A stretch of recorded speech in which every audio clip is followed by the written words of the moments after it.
Good morning. I'm Muriel Bowser. I'm the Mayor of Washington, D.C.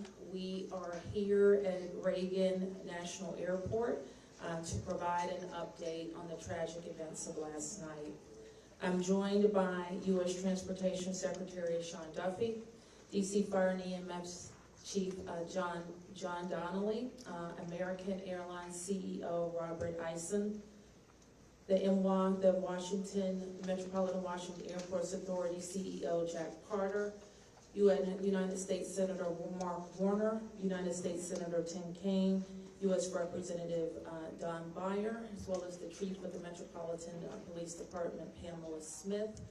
And we are joined by first responders from across the Metropolitan Washington region. I speak for all of us when I say, and certainly all Washingtonians, how very sad we are for American Airlines, for the United States Department of Defense, and for all Americans for the loss of life that happened with the collision of these aircrafts. We know that includes families from across our region, as well as in Kansas and across the country. This morning, we all share in a profound sense of grief. I do want to thank the first responders who acted quickly last night, who ran towards danger, went into a very frigid river, and have worked throughout the night. Chief Donnelly reported in last night's briefing that we have a strong mutual aid agreement in our region, and those teams have worked together throughout the night in really tough and heartbreaking conditions, and we should all thank them for their heroic efforts. So we'll have several updates today. I'm first going to turn to the Secretary of Transportation, Sean Duffy, and then you will hear directly from Chief John Donnelly with a situational update. Thank you, Mayor. Again, Sean Duffy here, Secretary of Transportation. We wish we were gathering for different purposes today. I just want to let you know that the Department of Transportation, the FAA, along with the White House, President Trump, local, state, and federal partners, all working together on this incident in unison. I couldn't be prouder of this team that's been assembled, working tirelessly. Mayor, I want to thank you specifically for your work. A few details I'd like to give all of you, and some of you reported this, but last night, if you live in the DC area, you would know that this was a clear night last night. The helicopter was in a standard pattern. If you live in the DC area, you'll see helicopters up and down the river. This flight pattern is seen oftentimes when you live in DC. This was a standard flight pattern last night as well. The American Airlines flight coming into land was in a standard flight pattern as it was coming into DCA. So this was not unusual with a military aircraft flying the river and aircraft landing at DCA. And again, if you live in the area, you'll see that frequently with those two aircraft working together. As many of you have reported, we have located the two aircrafts. The fuselage of the American Airlines plane was inverted. It's been located in 3 different sections. It's in about waist-deep water, so that recovery is going to go on today. As that recovery takes place of the fuselage of the aircraft, NTSB is going to start to analyze that aircraft, partner with the FAA with all the information we have to get the best results possible for the American people. I would just say that safety is our expectation. Everyone who flies in American skies expects that we fly safely, that when you depart an airport, you get to your destination. That didn't happen last night. And I know that President Trump, his administration, the FAA, the DOT, we will not rest until we have answers for the families and for the flying public. You should be assured that when you fly, you're safe. Thank you.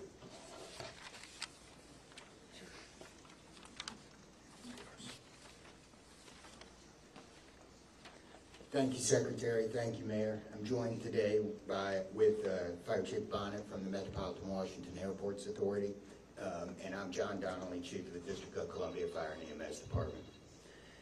Last night at 8:48, the control tower sounded an alert, which alerts responders to respond to a report of an aircraft crash on or near the airport. That sets off an immediate response from the Airport Authority Fire Department, from the District of Columbia and Metropolitan Harbor Patrol fire boats and other fire boats on the river in order to support that type of operation.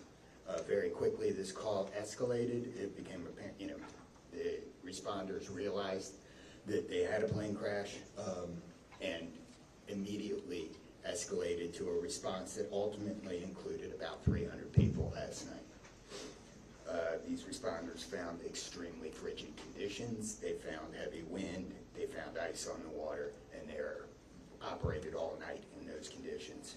I'd like to take a moment to acknowledge the agencies that responded in addition to DC Fire and EMS and the Metropolitan Washington Airports Authority: Montgomery County Fire Department, the Prince George's County Fire Department, the Charles County Fire Department, the Baltimore County Police Department, the Anne Arundel County Fire Department, the Alexandria Fire Department, the Arlington County Fire Department, the Fairfax Fire Department, the Prince William Fire Department, the Baltimore City Police Department, the Maryland State Police, the Maryland Natural Resources Police, the Department of Defense, the Joint Base in Bowling Fire Department and the staff there, the U.S. Army, the U.S. Coast Guard, the United States Park Police, the Metropolitan Police Department, the FBI, and the NTSB. Despite all those efforts, we are now at a point where we are switching from a rescue operation to a recovery operation. At this point, we don't believe there are any survivors from this accident, and we have recovered 27 people from the plane and 1 from the helicopter. The District Office of the Medical Examiner has lead on reuniting these bodies and these people with their loved ones, and we will continue to work to find all the bodies and collect them and reunite them with their loved ones.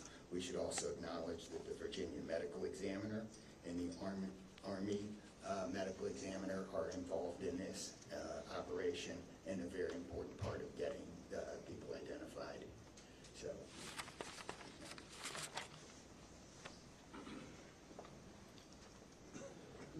Our hearts are certainly with all of the crew in American Airlines, and we'll hear from CEO Isom.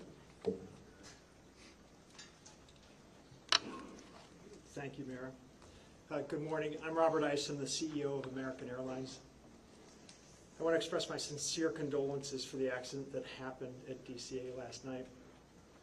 We're absolutely heartbroken for the family and loved ones of the passengers and crew members, and also for those that were on the military aircraft. Our focus right now is doing everything that we can to support all of those involved and also the PSA Airlines team. This is devastating. We are all hurting incredibly. We urge any family and friends looking for information about their loved ones to call our designated helpline, and that's at 1-800-679-8215, 1-800-679-8215. And here's what I can share at this early stage. American Eagle Flight 5342, operated by PSA Airlines, traveling from Wichita, Kansas to Reagan National Airport, was involved in an accident just before 9 p.m. local time on final approach into Reagan National. It collided with a military aircraft on an otherwise normal approach. And at this time, we don't know why the military aircraft came into the path of the PSA aircraft. Flight 5342, a CRJ 700, was under the command of 4 crew members. It carried 60 passengers, as you know, for a total of 64 people on board. In addition to local resources already here in DC, American Airlines has activated our care team, and that's a group of specialists that are trained to support these types of responses. These team members are on site or arriving soon. And additionally, we have members of our GO team that are on ground here in DC, and they're being deployed with resources to do everything that we can to take care of the needs of the families and the loved ones of the passengers and crew members. And that is our sole focus. And we're so grateful for the first responders. They've been working through the night, courageous efforts. And we're actively working with local, state, and federal authorities on emergency response efforts and closely coordinating with PSA Airlines as they cooperate fully with the NTSB on the investigation. I know that there are many questions. At this early stage, I just won't be able to answer many, but we'll provide additional information as it comes. Thank you. I want to introduce the Metropolitan Washington Airports Authority CEO, Jack Potter. The authority manages Reagan Washington National and Dulles International. Good morning and thank you, Mayor. First, let me begin by expressing our condolences for all the victims of this flight and for their families. There's a lot of grieving going on, and so we're very sympathetic to that. I want to echo what was said about the first responders.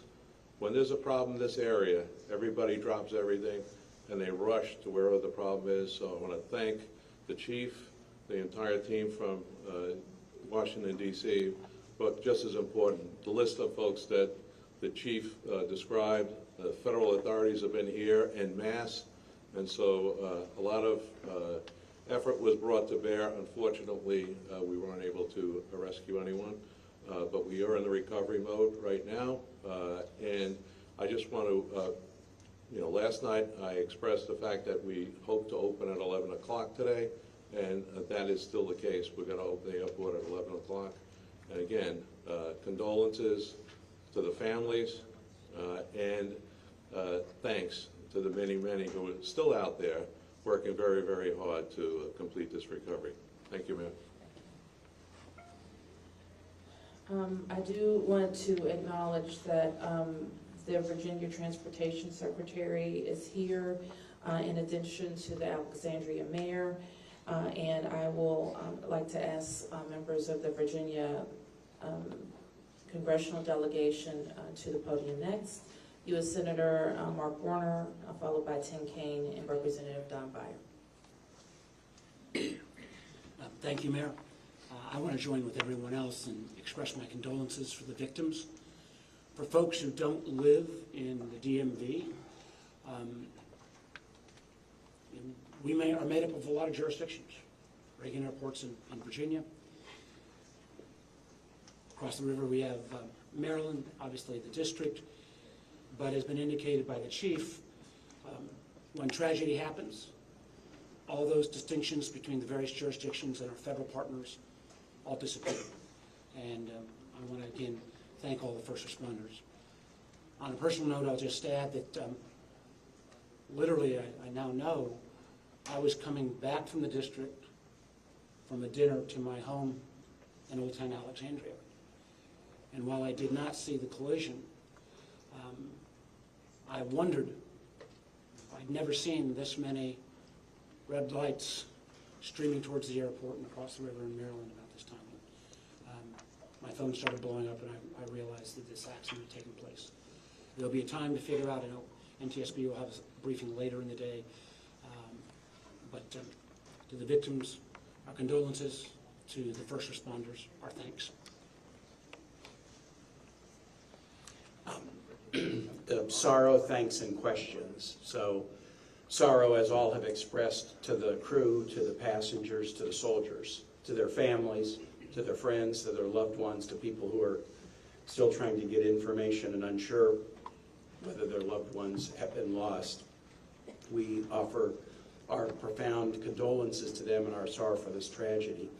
Thanks, I'll echo, Mayor, what you began with. When you see a challenge like this and you see people from so many different agencies, local, state, federal, with different uniforms, different badges, but working in such a coordinated way, even in the midst of a tragedy, it does give you a sense of appreciation and pride in people's willingness to come to the danger and work together. And I started to see that as a local official 30 years ago in Richmond, and definitely have seen it here. And then finally, questions. There are going to be a lot of questions, obviously, a lot of questions. And that's what the NTSB's job is to be an independent investigator of incidents like this. And they are here. We were in dialogue with them earlier today. They've been here since they got the alert, and they will be doing the work and playing lead in answering the many questions that we have. And that's as it should be. It's not a time to speculate. It's a time to investigate and get answers to the questions we need, and I have confidence that will be done. Thank you. Following up on the Senator, I think grief, thanks, and service, with millions and millions of Americans traveling every year, we are all grieving, knowing that it could have been our loved ones, it could have been us, and our hearts go out to all those who have lost folks.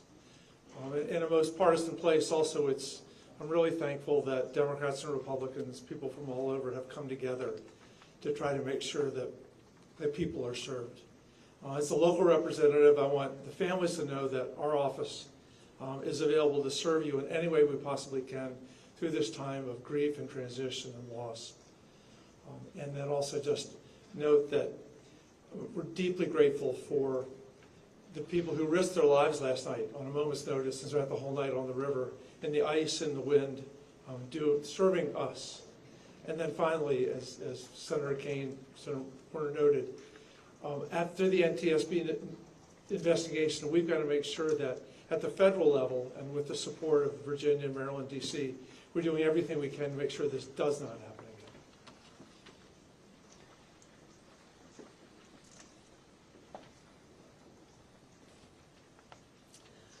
So with that, it's been said already that the National Transportation Safety Board becomes the lead agency in the investigation. Our jurisdiction in D.C., where the crash occurred over the river, concludes as we, in the leadership role of the Unified Command, as we shift to a recovery effort. We expect the National Transportation Safety Board to provide briefings to the press later in the day. So at this point, we can take a few questions. Yes? Can you say without a shadow of a doubt that people are safe to fly? What we can talk about today is what happened here with the collision of these vehicles. We've said what we know, and that the National Transportation Safety Board continues to investigate. I don't know that any of us have been briefed on anything that would suggest any other aircraft are implicated. Yes? You're still missing 30-plus people in the water. What are some of the challenges in recovering them right now? Chief? So the rescue operation, or the recovery operation goes on. It's a lot of touch and feel in the different parts of the plane or in the helicopter. And the crash area is a little spread out, so we've got some work to do. And I think it's a pretty normal type of situation. I don't think it's extraordinary. How spread out is this debris field? So the wind started blowing last night, so we've had debris travel from the airport down as far as the Wilson Bridge. Mile-wise, how far is that? I couldn't tell you. Okay. Less than a month. This is a question for CEO Carter. You're going to open the airport at 11 o'clock this morning. How are you going to do that? And what impact is that going to have on operations, on passengers, on people's anxiety? How are we going to do this? Well, we're going to open the airport at 11 o'clock. It's safe. We've worked with all the federal agencies, FAA, and you know, it's been determined that we can open that airport safely. The recovery effort that's on our property is on the waterfront. Our primary runway, 119, will be open. It's away from any activity. We're going to have a secure area around that. So all are comfortable that we can get back to operations. Now, each airline will announce or communicate to their passengers what their operations are going to be. Obviously, their networks were disrupted overnight, and so we might have a slow recovery, but the bottom line is we will begin to have aircraft moving in and out of this airport at 11 o'clock. Okay, so 1, 2, 3. Has the flight recorder been recovered, the black box at all? I don't think we can say anything about what's in TSB's purview. You mentioned the airport opens 3 hours from now. There's a lot of helicopter traffic from the military, U.S. Park Police and all that. Will helicopters be flying right through here as well, beyond the recovery efforts? I don't know the answer to that. Jack, do you have anything to add? We don't have anything to add about that. Yes. This is for Secretary Duffy. Can you reassure Americans that the U.S. still has the safest airspace in the world? So the question is, can I guarantee the American flying public that the United States has the most safe and secure airspace in the world? And the answer to that is absolutely, yes, we do. We have early indicators of what happened here, and I will tell you with complete confidence, we have the safest airspace in the world. What's next? When it comes to informing these families who've tragically lost their loved ones, what does that look like so far? Have any of them been informed? The flight manifest, is there any details you can provide on that front? Can you add anything? All I can say is that we have published the 1-800 number. We have family assistance centers set up here in DCA. We do in Wichita as well. I'm not at liberty to give the number of families that have been that have used those services, but we are making that use. We have over 100 team members that are either here or on their way that are specially trained to work with family members, handle travel arrangements, hotel arrangements, incidentals, to make sure that we're taking care of people in any way that they can. As you know, as our teams are hurting and suffering, as our passengers and their families need assistance, we're doing everything we can. I don't have any more information on that right now. Mayor? You're next. Chief Donnelly, can I ask you to describe the next phase of the investigation? How confident are you that you'll be able to recover all 67 of these bodies? And can you speak to some of the debris that's also being pulled out of the river? We understand there are some suitcases, some other things that have been pulled out from the river. And I would like to ask anyone here, perhaps the Transportation Secretary or Mr. Eisen, if we know anything about these victims, age ranges, nationalities, anything of that nature. So the next phase of this operation is going to be led by the NTSB. All of us are working together, though, to search the area and to find the victims. I'm confident that we will do that, and that will take us a little bit of time, though. It may involve some more equipment. As far as the things being collected, I don't have personal knowledge. I know that we have been collecting debris that you would expect to see from a plane. Okay. Anything about the victims? So the question is about the victims. The NTSB is going to lead that portion of the contact with the victims. I believe American is going to be involved with that as well, and so will the FAA and the Department of Transportation. Secretary Duffy, we're going to take some questions over here. 1, 2, 3, 4. First, Yep. For Secretary Duffy, the flight path that the helicopter was on, is that a common flight path, and is it normal for helicopters to get clearance to cut across busy approach paths? So I don't know if you all could hear the question. It's a question about the flight path of the helicopter. I don't want to go into too much detail about the information we have from the FAA, but obviously it is not standard to have aircraft collide. I want to be clear on that. But prior to the collision, the flight paths that were being flown from the military and from American, that was not unusual for what happens in the DC airspace. And as this investigation moves forward, we will be able to provide more information to you about the details of that statement. I wanted to follow up on that question regarding the flight path, because you said it's standard. So can you speak to the conversations with air traffic control? Were there blind spots here? I don't know if you can stand. So the question is, were there blind spots with air traffic control? I don't want to make statements about that. I don't lead into that answer.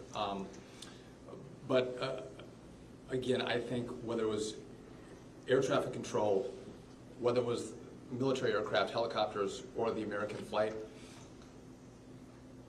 everything was standard in the lead up to the crash. Now, obviously, something happened here. You'll get more information and more details as this investigation moves forward. We'll learn what happened.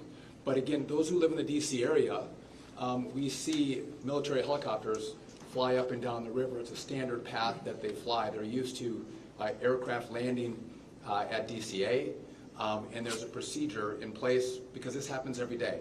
Something went wrong here. I look forward to the time and point when we can give you that information, but I don't want to comment on that right now. Okay. Senator Payne, Senator Warner, you all have been, very vocal about your concerns about busy runways here, air traffic. I know it's still early in the investigation. I'm just curious if any steps that you all plan to take to address that. We have raised this issue continuously. We've got very busy airspace. I think we will ask questions, but at the appropriate time. But we are in this period right now where families are still being notified. We're trying to figure out what happened. There'll be time for those discussions, I think. Yeah, I just say the same thing. We've been pretty plain about our concerns, but it isn't a good time to speculate right now. We have faith that the NTSB will provide the answers about this. Okay, you four here, and I'm going to take 3 in the middle, and then we're going to have to wrap 1, 2, 3 after this young man. Thank you, appreciate it. Chief, I know, again, I can imagine it must be traumatic for your first responders to have to deal with this. How are they doing right now, and are you all going to be offering any services to help them as they process this? So thank you for the question. Our first responders are resilient people, but yes, this call will be hard for them. Our peer support teams are already engaged with the responders, and we'll be following up on that to make sure that they're okay. But I think the concern is real. Okay. Thank you, Mr. Mayor. What kind of communication was there between the helicopter and the tower, the plane and the tower, and the helicopter and the plane? I don't want to say too much on the communication between the helicopter and the tower and the airline and the tower, but I will say this: there was communication. It was I would say standard communication. So there was not a breakdown, if that's your question, in communication between the military helicopter and the American airline flight. There was communication between the aircraft and the tower. Was the plane aware there was a helicopter in the area?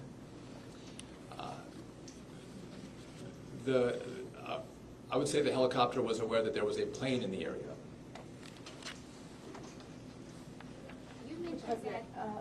So the president, you said yesterday that he called into the briefing room. Has he returned to the briefing room since then? Have you spoken? Also, a question about the National Security Advisor, Mike Waltz. He's saying that there was 30 bodies that have been recovered. That he just said that to the White House.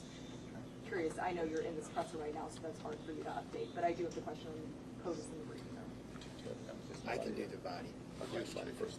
So in terms of body recovery, as we recover bodies, we have a process, and we're not counting any bodies until they're in the possession of the medical director. So there may be some fluctuating in numbers that other people would report, but our numbers from the medical examiner.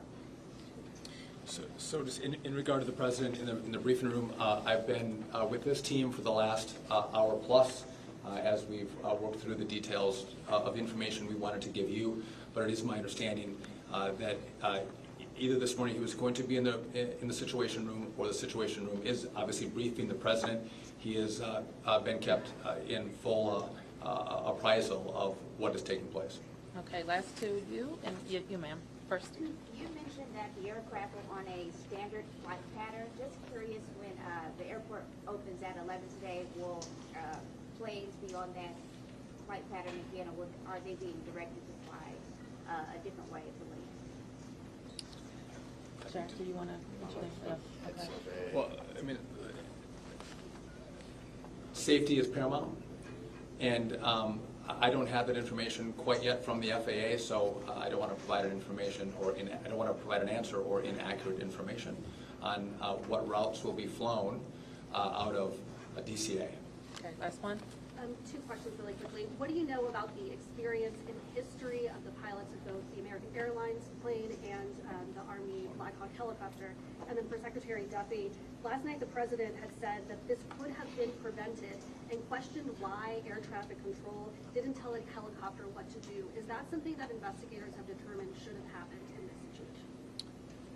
So do you want I can quickly, Secretary. Just quickly, I don't have a lot of information to release, but these are experienced pilots. I know that the captain had 6 years with PSA, or almost 6 years with PSA, and the first officer almost 2 years.